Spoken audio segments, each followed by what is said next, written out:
I have no choice. I have to get a six-pack by then. I don't have to. Because phase 3 of the fucking silly, ridiculous weight loss challenge is doing chess boxing match for Ludwig in Los Angeles. Oh yeah, that's where you are, Thanos. You know.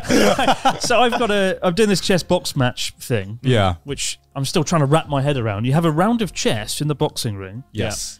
For 2 minutes. Yep. Yeah. And then they take the chess board away, and you're like, right then, let's fucking go Rocky Balboa. Yeah. And then 2 fucking minutes beat the shit out of each other. Then back to chess. Then back to chess. And then it's either whoever gets a KO first or whoever gets checkmate first. Yeah. I'm worried I'm going to travel all the way to Los Angeles and get checkmate in like 3 moves. And I walk in the ring like really smug, like, let's fucking go. Not getting knocked out in the first round. You're more afraid. Six pack, just like swole as shit, and he's like, how does the rook move? What's a castle? How do I castle? So in my defense, I can play chess, probably to an intermediate level. I don't know how I compare to you guys. Who's the best? You're the best, right, Garm? I guess, yeah. I mean, okay. From like public track record, yes, I'm the best currently. Who's the worst? Probably me. Probably Joey. What level are you? Well, I learned how to play chess from the chess tool. Yeah, what's your chess.com rating? I never even touched the chessboard before. I only started chess.com like a month ago. What's your rating? What's your rating on that? Brilliant. How do you find out your rating? Your number. There's a number next to your username. You go on your profile picture, and if you've been playing chess, you should have a number next to it. But if I've only been playing a month, will it still? Yeah. Does it like even after like one match, it'll tell you the number. Yeah. Because you start off with a number. Check out your stats. You are. Is that good? Wait, what is he on? Okay. Why are you laughing so much? What's he on? He's on 400. Is that good? That was Joey's rating when he stopped playing. Yeah, that was my rating when I stopped playing. Yeah. To be fair, I still came third. As your opponent, do you know if he's been training a lot for the boxing? I don't know that. No. Oh, what if he's been training like a madman? Yeah. Well, let's hope not. Let's hope not.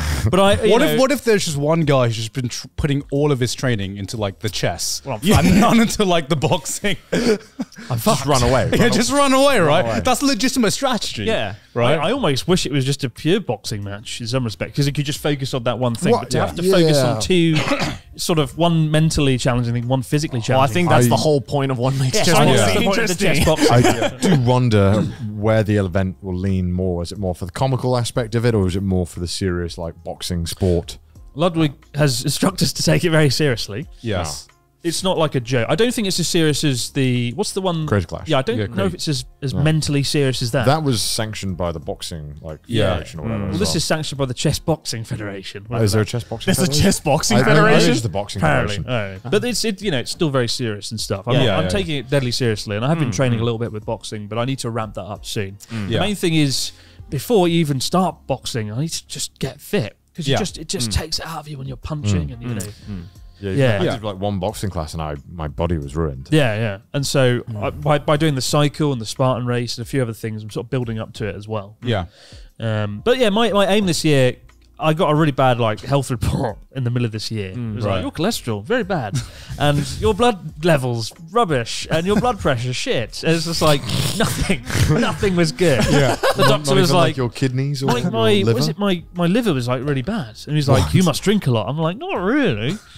I don't drink Define a lot. Define a lot. Yeah. Didn't you bring us alcohol? It's in the fridge. It's in the fridge. But I don't drink that much, and now someone will probably fucking montage me drinking stuff everywhere, but I don't drink a lot. I don't drink that much. And I was like, I got a perfect score on my liver. Oh, fuck a deedle do, Mr. Actually, we haven't had our health examination this month. I haven't had mine this year. Because we were going on tour and we were just like, let's delay it. Let's see if we can delay it. And they said yes. Mostly because our health exam was meant to be just after we came back from America, and I think we just we just didn't want to see it. We went into the hospital at that time. We were like, "You're dead." But now it's when we come back from America. So I guess we pushed it back to your health report's gonna be an atrocity. Oh yeah. Like, it is. If you fought in a war recently, what's happened to your spleen? Have you been carb loading? You have carb loaded too much. It's gonna be. Is that what the doctor told you? Do you enjoy carb loading? Are you Weinstein? I see you're a cyclist. Oh my god! You know, this year for some reason I just lost a lot of motivation. Sometime around April, a few things went wrong. After right. the Ken Watanabe thing came out, the documentary, I was very happy on a high. Yeah. And then the earthquake came and knocked down the studio, and I was like, ah, shit. And then I went on journey across Japan, which is a fucking nightmare to shoot. Yeah. And I ruptured my eardrums and got heat stroke every single day. You ruptured your eardrum? Yeah, Which is so I did hilarious. some water sports, and I came off this like speedboat, Oh, smashed okay. into the water like that. Yeah. And it, like just blew a hole through my eardrum. It was amazing because we Yeah, didn't. We, sure it I was. wish I had filmed my POV of it because Right. it was Chris and Ryotaro on the back of this boat. Natsuki. Right. Yeah, Oh no, it was yeah. Natsuki. Sorry, it was Chris and Natsuki on the back of the speedboat. Yeah. This thing was probably like the centrifugal force was probably like it's going at like. It's like what they use in NASA to like launch people into fucking space. Yeah, it was Make like, sure they're ready for the I reckon you G-force. were going at like at least 60, 70. The problem was, kilometers. Natsuki and I, we did this competition where it was one of these things we hold on to the back of a rubber ring Yeah. as it's being tugged around. Yeah. And Natsuki and I were up against Joey and Ryotaro. And Yeah. we weren't doing very well, but we were like, we're going to nail this one, Natsuki. Yeah. And we held on really long and did really well. And this guy, he must have been like in the Yakuza or something. This was a really shady outfit doing these water sports. He was like, max speed 100. And he fucking took us round the corner, and I knew, I was like, if I fall off, like, I'm going to get brain damage. Yeah. Probably have done. It was so fun, and I remember just the moment Chris let go of the ring. Yeah. It was like he actually tumbled on the surface of the water. Oh my It was God. like falling off a vehicle. Yeah, it was really Right. bad. And, you know, the best way... He just like flew across the like a skipping rock. He just flew across the surface of the water. I'm just like, holy shit, he's dead. He's like straight up dead. it was like fucking dam busters. With bomb goes over the water. Did you capture it in 4K? I think we did. Good stuff. Good stuff. Well, it doesn't really do it justice, though. No, the no. pain was... it's like, imagine getting like a screwdriver and ramming it down your ear. Yeah. It's like Right. that. And then the pain was unimaginable. Yeah. And I had to like not pass out in the water because I was like... "Oh." But then we took Chris to go see an ear and eye specialist because there was one in Ishigaki that just happened to speak English as well. And we're like, great, let's go to that. Right. And I remember because I was sitting there doing the translation thing, right?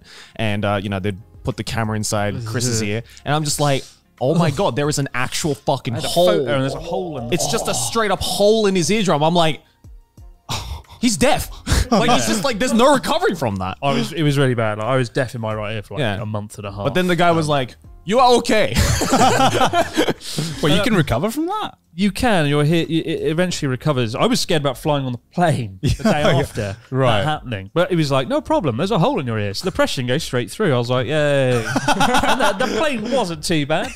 And he's literally just like, here's some painkillers. But then I had the UK trip a month later. Yeah. And the hole started to heal. And I could start hearing again. But the doctor that I saw in Sendai was like, oh, it's very... because your ear's still kind of sensitive, it could just explode on the flight. Yeah, yeah. Pressure sort of builds up. It's Right. weak. Yeah. So that was really unpleasant. So the build up to the flight to the UK, I don't like flying. As I've Yeah, I said was going to before. say you don't like flying anyway, I don't right? like flying. you Let got alone this- knowing half your head's going to explode mid-flight and there's going to be crap everywhere. Like, it was just like, oh no, kill me. And so I had this like succession of bad things happen. Right. Yeah. And then right at the end of that, it was like, here's a health report just to fucking kick you while you're down. It was like, no, my blood pressure and everything's really bad.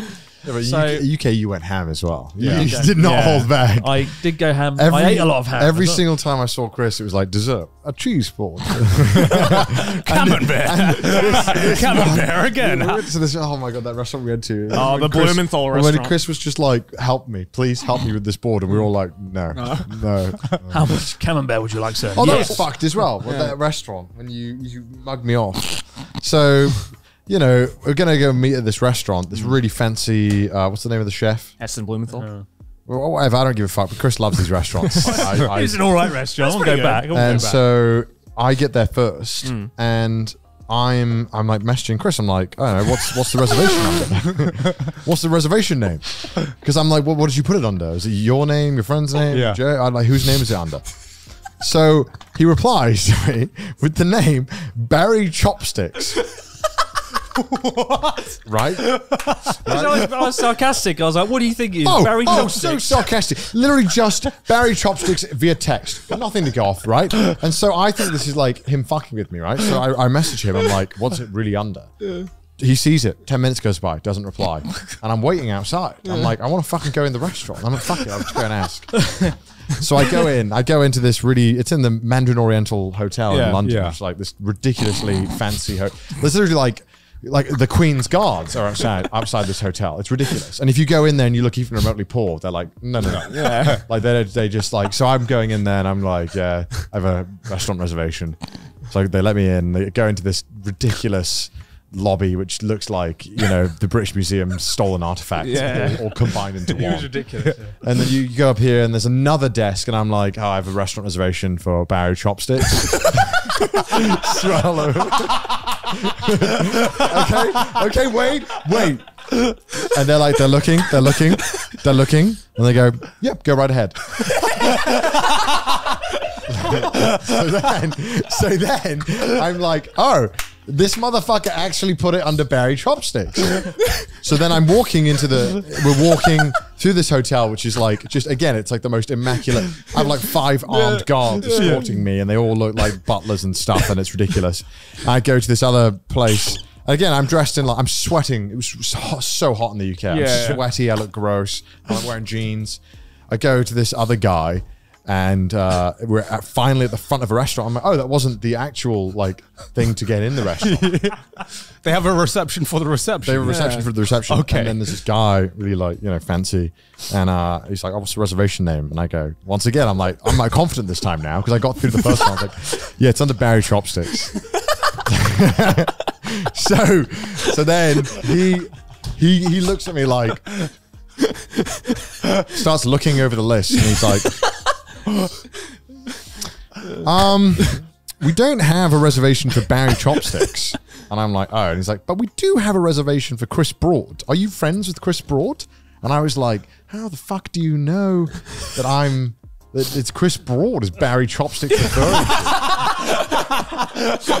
Genuinely, he was like, are you friends with Chris Broad? And I was like, yes. And he's like, oh, very well, this way. And I was like, what the fuck just happened? And I'm texting Chris, I'm like, you're an asshole. You're actually an asshole. You're a giant Meanwhile, dickhead. Chris and I, we were traveling in the same taxi together to the restaurant. We were just fucking losing it in the back of this taxi. Just like, can't believe he actually clearly the guy knows that it was Chris Broad and must have recognized me.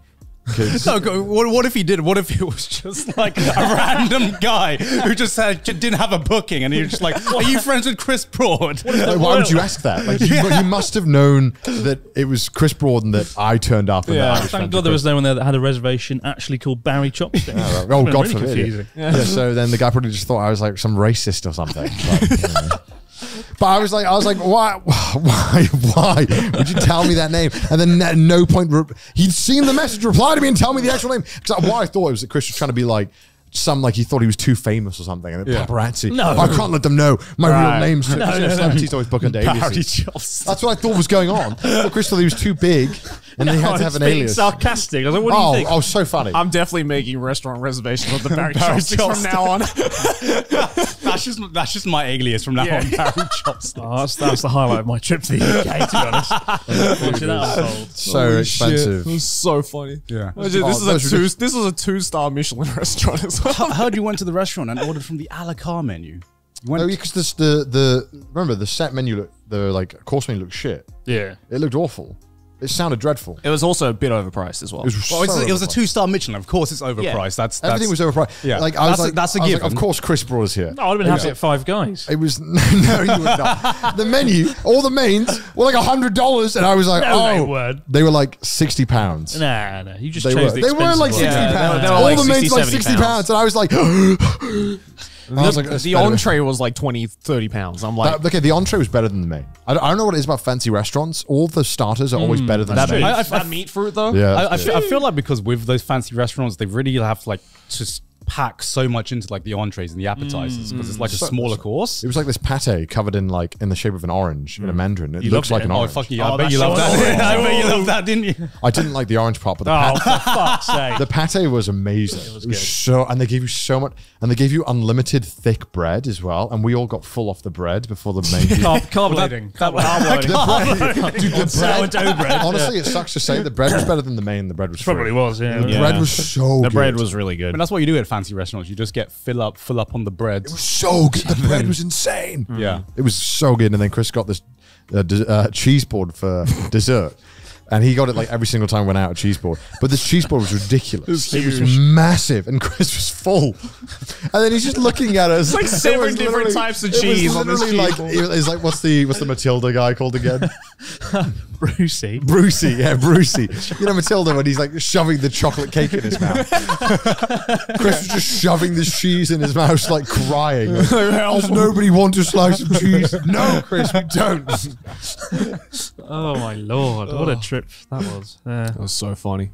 You're the first person I've met who actually orders cheese for desserts. For desserts, Yeah. because I've good. like cheese is just like it's like, to me, ordering cheese as dessert for dessert is like ordering another main. It's like it's so filling. It's so filling by itself. Like sometimes I Cheese to just share is good for a dessert. Yeah. But I don't want a whole cheese board. I don't want a whole cheese board to myself. Chris is like, why am I gaining weight? By the way, for dessert, I'll have 5,000 calories of cheese. 5 kilograms of camembert. That was good though. Like, I had a really good time in the UK though. I fucking bet you did.